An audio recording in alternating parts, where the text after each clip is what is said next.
Ce conseil est une présentation de Cobra Golf. Salut tout le monde. Aujourd'hui, je parle d'instinct. L'un des défis les plus grands sur un parcours de golf, c'est quoi? C'est de demeurer avec les mêmes clés d'élan, les mêmes clés techniques et ne pas les changer pendant 18 trous. Et parfois, c'est de maintenir aussi la même gestion de parcours. Ça modifie au cours d'une partie, on s'ajuste selon les bons coups et les mauvais coups. Je vais parler de 4 fautes, des autocorrectifs que l'on apporte sur le parcours, 2 techniques et 2 au niveau de la gestion du parcours qui vous nuisent plus que d'autres choses. Alors, d'un point de vue technique, la première faute, on entend souvent parler de « je dois avoir un plan d'élan qui provient de l'intérieur vers l'extérieur. Je veux m'assurer que mon bâton traverse le plan d'élan in-out », comme on mentionne en anglais. Autocorrectif d'instinct. Instinctivement, les gens vont se dire « je vais rentrer mon amorce d'élan, je vais la produire de l'intérieur. » Bien, dites-vous que plus vous rentrez à l'intérieur, moins vous avez d'espace pour demeurer à l'intérieur. Plus vous avez d'espace pour revenir encore plus par-dessus le plan. On reste dans le même cercle vicieux et on risque de produire la même trajectoire de balle. Alors, piste de solution contre-intuitive. Au lieu de rentrer à l'intérieur, sortez à l'extérieur. De cette façon, vous avez suffisamment d'espace pour ramener le bâton à l'intérieur. Un certain Jim Furyk l'a fait très bien avec une amorce à l'élan arrière très verticale pour se créer suffisamment d'espace pour revenir à l'intérieur.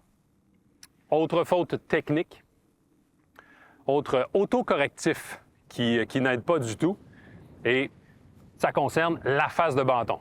Bien souvent, lorsqu'on slice, trajectoire à l'extérieur, automatiquement, on se dit la face de bâton est ouverte.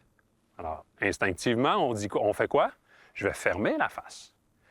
Alors, en venant positionner la face de bâton à l'adresse, on ferme la face parce qu'on veut corriger la slice. Qu'est-ce qu'on se dit inconsciemment? Je ne peux pas relâcher le bâton, la face est déjà fermée. Alors, je vais retenir mon relâchement des poignets.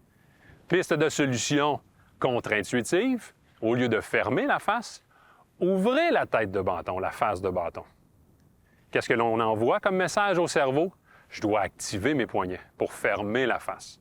Et d'autant plus qu'en ayant la face de bâton pointée aux environs de 1 heure ou 2 heures, la masse qui est davantage vers l'arrière va vous donner du momentum pour ressentir le relâchement du poignet, des poignets en fait.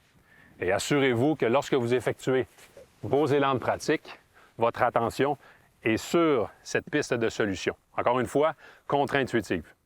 Je termine avec 2 éléments sur la gestion du parcours. La première, on est au club de golf Montcalm présentement, on est au 12e. Par rapport au danger, les gens vont s'élancer à l'opposé. Et je m'explique. Par exemple, si le danger est sur la droite, les gens vont instinctivement, physiquement s'élancer vers la gauche.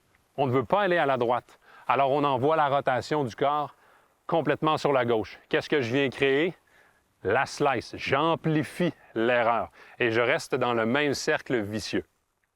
Alors, encore une fois, c'est contre-intuitif. Tentez le tout au terrain d'exercice. Envoyez les mains en direction du danger. Vous allez créer l'effet inverse. Votre balle devrait se diriger dans le sens opposé. Dernier élément pour ce qui est de la gestion du parcours, où vous positionnez sur le tertre de départ. Encore une fois, si le danger est sur la droite, instinctivement, on pense quoi? Je vais aller m'installer sur la gauche. En venant m'installer sur la gauche, je pense éviter la droite, mais en fait, j'ouvre tout le côté droit. Piste de solution contre-intuitive, allez du côté du danger. Venez vous installer du côté droit, là où vous ne voulez pas aller. Pourquoi? Je viens ouvrir le côté gauche. Encore une fois, ce n'est pas instinctif, c'est contre-intuitif, mais c'est souvent là où est située la solution. Alors, assurez-vous de contrôler votre instinct sur le parcours et surtout, n'hésitez pas à aller à la boutique de votre club de golf préféré, demandez l'aide d'un professionnel certifié de la PGA du Québec. Il pourra vous aider certainement dans ses tâches techniques, tout autant que la gestion du parcours. Sur ce, bon golf!